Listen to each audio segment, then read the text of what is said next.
नमस्कार।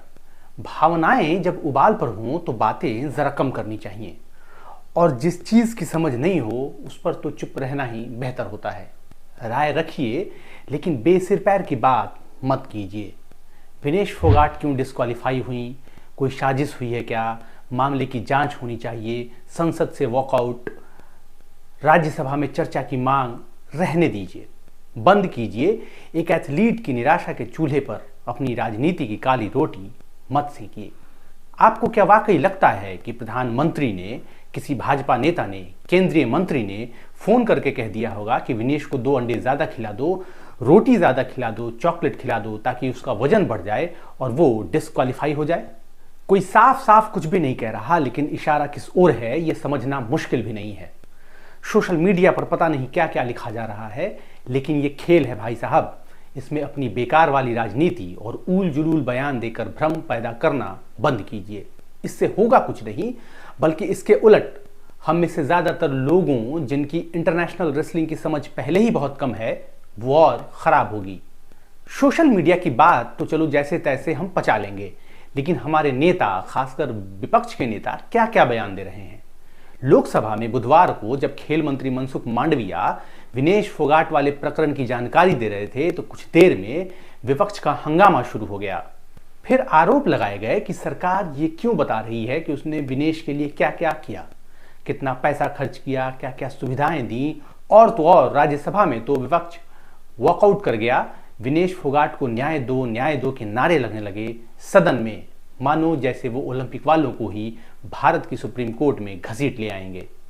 चलिए मानते हैं कि सरकार उन सुविधाओं को गिना रही थी जो उसने विनेश फोगाट को मुहैया कराई, और ये वाकई बड़ा असंवेदनशील लगता है, क्योंकि जब उदासी में देश डूबा हो तो पैसे की बात क्यों नहीं करनी चाहिए थी, वाकई नहीं करनी चाहिए थी। लेकिन सवाल है कि जनाब, सरकार के लिए ये परिस्थिति पैदा किसने की? हर बात में आप साजिश खोजने लगेंगे, सोशल मीडिया पर फर्जी किस्म की जानकारी साझा की जाने लगेंगी, तो सरकार क्या करे? और चलिए छोड़िए, इन सब बातों को छोड़िए। हमारी आपकी खेल की समझ कितनी बचकाना है ये भी ये पूरा प्रकरण दिखा रहा है। क्रिकेट तो कम से कम सभी देखते ही हैं। इस देश में देखते नहीं तो कम से कम नियमों की थोड़ी बहुत समझ तो होगी ही। वहां 1 आधा सेंटीमीटर से रन आउट होते हैं ना, 1-2 रनों से मैच हारते हैं ना, तो क्या सवाल उठाने लगते हैं? खिलाड़ी 2 मिनट की देरी से क्रीज पर बल्लेबाजी के लिए आए तो टाइम आउट होता है ना। फिर विनेश फोगाट के नाम पर शोर मचा है, लेकिन अंतिम पंघाल की बात कोई क्यों नहीं कर रहा? विनेश और अंतिम पंघाल की कहानी बताती है कि बड़े मंच पर जिस तरह की अलर्टनेस और तैयारी खिलाड़ियों के कोचिंग स्टाफ की भी होनी चाहिए, उसमें भी कमी है। विनेश फोगाट 50 किलोग्राम भार वर्ग में 100 ग्राम ज्यादा होने से फाइनल नहीं खेल सकी, तो दूसरी ओर पंघाल 53 किलोग्राम वर्ग के अपने पहले ही मुकाबले में 0-10 से हार गई। ऐसी जानकारी सामने आई है कि 53 किलोग्राम वर्ग के लिए अपना वजन बनाए रखने के लिए पंघाल ने मुकाबले से पहले पिछले 48 घंटों में कुछ नहीं खाया था। वो एक तरह से फास्टिंग पर थी। अब आप बताइए कि एक एथलीट को आपने 48 घंटे भूखा छोड़ दिया और फिर कुश्ती के लिए भेज दिया, वो क्या लड़ेगी? शरीर में कितनी एनर्जी होगी कि वो वर्ल्ड लेवल पर चल रही रेसलिंग में टिकेगी? पंघाल का प्रदर्शन इतना बुरा था कि वे केवल 101 सेकंड में 0-10 से पिछड़ गईं और मैच खत्म हो गया। यानी अंकों का अंतर इतना ज्यादा हो गया कि मैच पूरा करने की भी जरूरत नहीं पड़ी। ये हाल है। खिलाड़ियों के साथ जो कोचिंग स्टाफ हैं वो ये मैनेज ही नहीं कर पा रहे कि किसे कितनी मात्रा में क्या देना चाहिए और क्या नहीं। कोई 2 दिन से भूखा है ताकि वजन बना रहे, तो किसी का 2 से 3 किलो वजन अचानक बढ़ जाता है। पंघाल के बारे में मुझे जानकारी नहीं, लेकिन विनेश फोगाट के साथ उनके अपने कोच पेरिस में मौजूद थे, फिर भी ऐसा हुआ। अब बात विनेश फोगाट और उनके साथ घटे दुर्भाग्य की। चारों तरफ मचे शोर के बीच वो अभी चुप हैं। उनका एक ट्वीट आया है कुश्ती से संन्यास लेने का। शायद बाद में उनकी ओर से बातें सामने आए और हम ठीक से जान सकें कि असल में हुआ क्या और कैसे वजन 2 किलो 800 ग्राम बढ़ गया। हम तो दुखी हैं, लेकिन विनेश फोगाट अभी निराशा के किस दलदल में होंगी वो कल्पना भी शायद हम नहीं कर सकते। हमारे लिए 2 ट्वीट करके आगे की दिनचर्या में मशरूफ हो जाना आसान होगा। विनेश के साथ ऐसा नहीं है। पता नहीं कितने दिन, कितने साल या शायद ताउम्र वो इस दिन को याद करके रोएंगी, उनकी आंखों से आंसू छलकेंगे। हम और आप इस दर्द को नहीं महसूस कर सकते। लेकिन फिर घूम फिर कर सवाल वही आ जाता है कि चूक कहां और कैसे हो गई। नियम क्या है, वजन कैसे मुकाबलों के दोनों दिन मापा जाता है, इसकी खूब बातें हो चुकी हैं। 50 किलोग्राम से 100 ग्राम ज्यादा होने की वजह से विनेश को बाहर होना पड़ा। इसे लेकर खूब विश्लेषण सोशल मीडिया और मेन स्ट्रीम मीडिया में हुए। इन बातों पर हम दोबारा नहीं जाएंगे। हाँ, ये जरूर कहना चाहेंगे कि नियमों को इतना हार्श भी नहीं होना चाहिए। नियमों में कुछ बदलाव की बातें भी उठी हैं और अच्छी बात यह है कि ये आवाजें भारत के बाहर की ओर से बड़े पहलवानों की ओर से उठी हैं। मसलन कुछ एक्स्ट्रा ग्राम या किलो का विंडो दिया जाना चाहिए।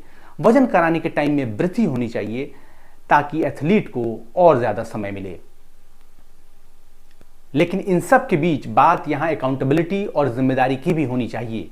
एक एथलीट का वजन किसी बड़े मुकाबले के लिए कितना होना चाहिए, ये काम कौन करता है? जाहिर है उसके कोच, न्यूट्रिशनिस्ट और दूसरे सहयोगी स्टाफ।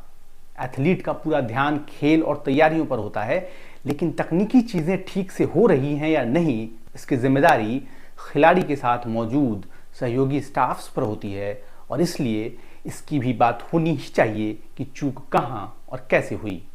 यहां यह भी बताना जरूरी है कि मौजूदा सरकार से विनेश फोगाट का टकराव रहा है। वो सिस्टम के खिलाफ खुलकर बोलती रही हैं। खासकर ब्रजभूषण शरण सिंह पर यौन शोषण के आरोप को लेकर वो खुलकर मैदान में उतरी।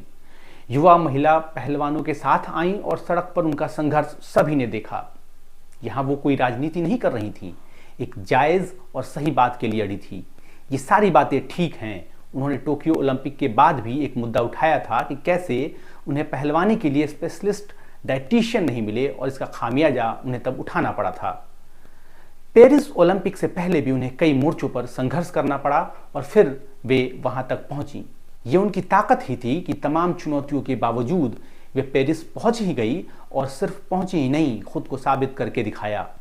ये उन लोगों के लिए बड़ा तमाचा है जो ये कह रहे थे कि विनेश का करियर खत्म हो गया है, उन्हें खेल नहीं राजनीति में दिलचस्पी आने लगी है। ये जान लीजिए कि व्यवस्था के खिलाफ बोलना हमेशा राजनीति नहीं होती। इन तमाम बातों के बीच हमें यह भी समझना होगा कि विनेश फोगाट ओलंपिक के नियमों पर खड़ा नहीं उतर सकी और इसलिए बाहर हो गई। उनके नाम का इस्तेमाल अपनी अपनी राजनीति चमकाने के लिए नहीं किया जाना चाहिए।